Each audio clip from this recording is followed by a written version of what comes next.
দেশের বেশ কয়েকটি জেলার মতো হাওর ও সীমান্ত ঘেঁষা সুনামগঞ্জের তাহিরপুর উপজেলায়ও রাসেল ভাইপার সাপের আতঙ্ক দেখা দিয়েছে।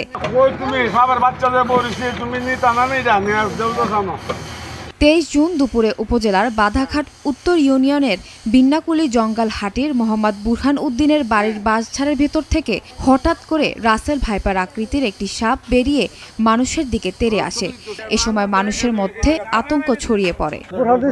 সাপ সাপ আমার বাঁচাও বাঁচাও, আমি দৌড়ে গেলাম সাপ সাপের কাছে আমরা চুপ লাগাতেছে মুহূর্তে সাপ আটকাইছি।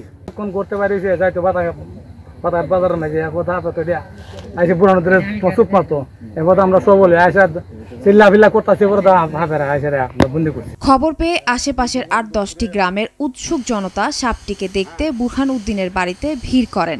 পরে স্থানীয় জনতা সাপটিকে ধরে একটি বয়মের ভেতর বন্দি করে ফেলে। চিল্লাচিল্লি করতেছে, তখন আমরা দৌড়াদৌড়ি করে আইছি। বুরহান উদ্দিন যখন চিৎকার করলো তখন আমরা সবাই যখন গেলাম, সাপের কাছে সাপ আমাদের সবার দিকে তেড়ে আসতে থাকলো, তারপর আমরা সেই সাপটিকে বন্দি করলাম। বুরহান উদ্দিন বলেন, হঠাৎ করে বাঁশঝাড়ের ভেতর থেকে সাপটি বের হয়ে মানুষের দিকে তেড়ে আসে।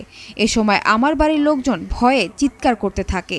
পরে প্রতিবেশীরা এসে সাপটিকে বন্দি করে রাখে। আমি যখন দুপুরে বাড়ি থেকে বাড়িছি বাজারের উদ্দেশ্যে, তখন দেখি একটা সাপ।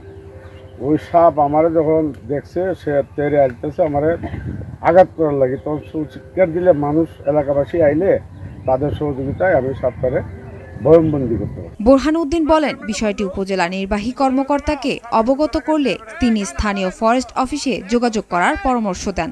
পরে বিষয়টি ভোরের কাগজের সুনামগঞ্জ প্রতিনিধি সাজ্জাদ হোসেনকে অবগত করলে তিনি স্থানীয় ফরেস্ট অফিসকে অবগত করেন। খবর পেয়ে পার্শ্ববর্তী বিশ্বম্বরপুর উপজেলা বন বিভাগের শক্তিয়ার খোলা বিট কর্মকর্তা সাপটিকে উদ্ধার করেন। সঞ্জনা তাবসুম, ভোরের কাগজ।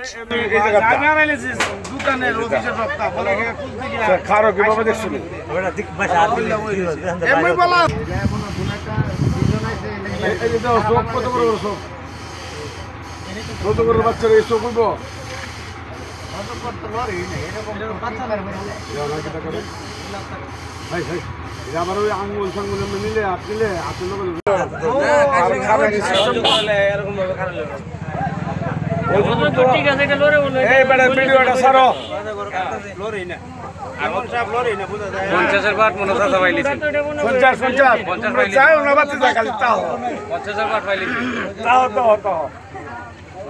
তোমরা চেয়ারম্যানের বন্ধু বুঝতে পারছো না, সব একটা ধরা গেছে।